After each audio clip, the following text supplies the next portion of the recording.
Breaking news చూస్తున్నాం. శ్రీశైలం జలాశయానికి ప్రవహిస్తున్న వరద నీరు, అదేవిధంగా పూర్తి స్థాయి నీటి మట్టం 215.80 టీఎంసీలు ఉండగా ఎడమగట్టు జల విద్యుత్ కేంద్రంలో కొనసాగుతున్న విద్యుత్ ఉత్పత్తికి. దీనిపై పూర్తి అప్డేట్స్ మా కరెస్పాండెంట్ రామాంజనేయులు అందిస్తారు. రామాంజనేయులు,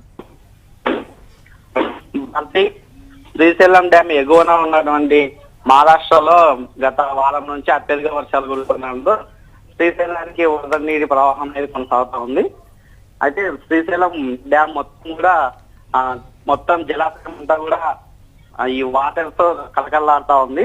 అయితే ఇన్ఫ్లో చూసుకున్నట్లయితే 1,10,239 క్యూసెక్లుగా, అవుట్ ఫ్లో 28,250 క్యూసెక్లుగా ఉంది. పూర్తి స్థాయి నీటి మట్టం చూసుకున్నట్లయితే 885 అడుగులు కాగా ప్రస్తుతం 841.20 అడుగులుగా శ్రీశైలం నీటి మట్టం అనేది కొనసాగుతా ఉంది.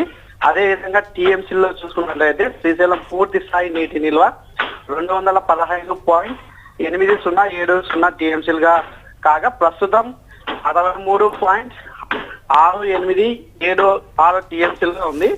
ఇక జల విద్యుత్ చూసుకున్నట్లయితే తెలంగాణకు చెందినటువంటి పరిధిలో ఉన్నటువంటి ఎడమగడ్డ జల విద్యుత్ కేంద్రాల్లో అయితే విద్యుత్ ఉత్పత్తి కొనసాగుతుంది. ఆంధ్ర ఏపీకి సంబంధించినటువంటి జల విద్యుత్ కేంద్రంలో అయితే ఎటువంటి విద్యుత్ ఉత్పత్తి అయితే జరగడం లేదు.